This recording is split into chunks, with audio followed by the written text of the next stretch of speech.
के बारे में जो कि हमने खुद बनाई है, जो ना ही आनुवांशिक है, ना जेनेटिक है, ना ही हमें पीढ़ी दर पीढ़ी मिली है। हमने अपनी जीवन शैली को, अपनी दिनचर्या को खराब करके ये बीमारी बनाई है।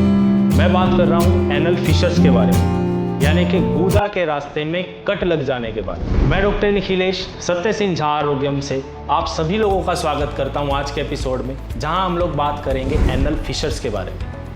इन्हें कैसे रोका जा सकता है, ये होते कैसे, किस तरीके से हम अपनी जीवन शैली में बदलाव करके इन्हें होने से रोक सकते हैं।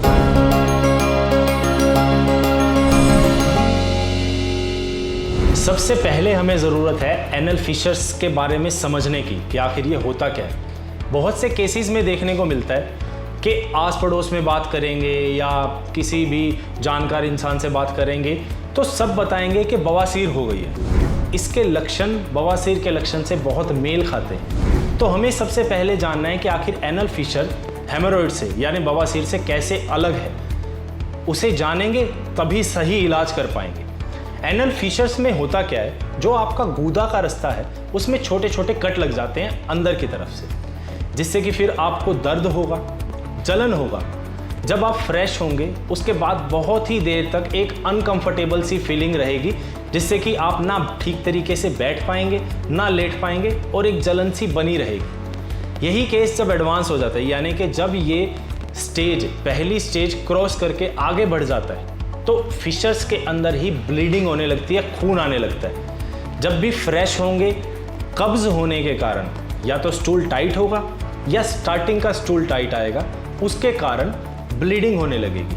ब्लीडिंग होने से दर्द और ज़्यादा बढ़ जाएगा और गूदे में सूजन आ जाएगी। ये होता है एनल फिशर का लक्षण। बवासीर से थोड़ा सा ही डिफरेंस होने के कारण इसको सही तरीके से लोग जांच नहीं कर पाते और सही इलाज नहीं कर पाते। यदि आपको ये सब लक्षण आ रहे हैं लेकिन गूदे के बाहर मस्सा नहीं है, तो आप समझ सकते हैं कि आपको एनल फिशर है। और इसका सबसे पहला इलाज कहिए या नुस्खा या जीवन शैली का बदलाव, वो होगा आपका खाना। यदि आप भोजन सही समय पर कर रहे हैं, सही रूप से ले रहे हैं, यानी ऐसा नहीं कि एक समय में बहुत ज़्यादा खा लिया और फिर 7 से 8 घंटे कुछ खाया ही नहीं, और शाम के समय भोजन को हल्का रख रहे हैं, तो इससे होगा क्या, आपका पेट सुबह बहुत ही अच्छे से साफ होगा और एनल फिशर जैसी बीमारी कभी बनेगी ही नहीं। तो इसका निचोड़ क्या हुआ, सही पेट और एनल फिशर्स का अंत। अगर आपका स्टूल सॉफ्ट है और आप सही भोजन खा रहे हैं तो आपको एनल फिशर हो ही नहीं सकता, गूदा में कट लग ही नहीं सकते। तो आपको सही समय पर खाना खाना है, सही दिनचर्या रखते हुए कुछ समय यानी कि खाना खाने के थोड़ी देर बाद टहलना है, और शाम के समय में चने, छोले, राजमा, चावल ऐसी चीज़ें नहीं खानी है। ये होगा आपके एनल फिशर का बचाव।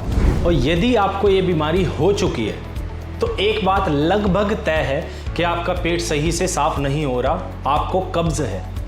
कुछ लोगों का यहाँ पे कहना होगा कि हमें कब्ज नहीं है, तो उस केस में ऐसा होगा कि स्टार्टिंग का स्टूल यानी जब आप फ्रेश होने जाएंगे तो स्टार्टिंग का मल टाइट आ रहा होगा, बाद में वो लूज होगा। उससे क्या होगा, गूदा की स्किन सॉफ्ट होती है और वो टाइट स्टूल होने के कारण छिल जाएगी। छिलने के कारण फिशर के लक्षण आने लगेंगे।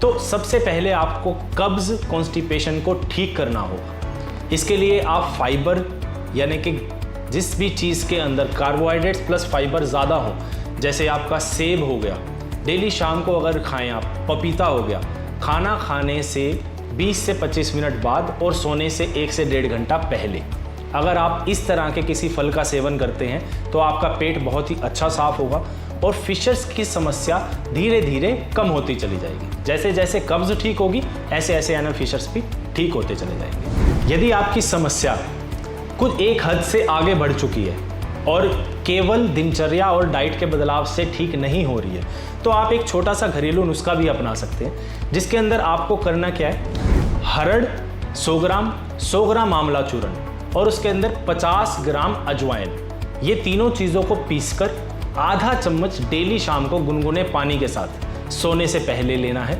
जिससे सुबह कब्ज़ की दिक्कत कम होगी, पेट सही से साफ होगा और गैस, एसिडिटी ये समस्याएं भी कम होंगी। यानी आपका पाचन तंत्र सही होगा और पेट सही साफ होगा, जिससे कि फिशर की समस्या ऑटोमेटिकली अपने आप से ही कम होती चली जाएगी। यदि इस नुस्खे को सही तरीके से अपनाया जाए तो हमारा मानना है कि 60 से 70% लोग इसी नुस्खे से ही ठीक हो जाएंगे।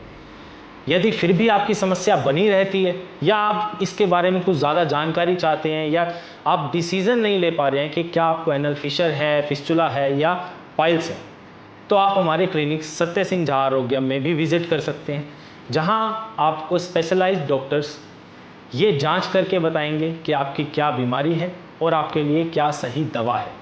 तो आपको कोई भी समस्या अगर आ रही है, आपका कोई भी पर्सनल क्वेश्चन है, तो आप हमारे क्लिनिक भी विजिट कर सकते हैं सत्य सिंह झा आरोग्यम में।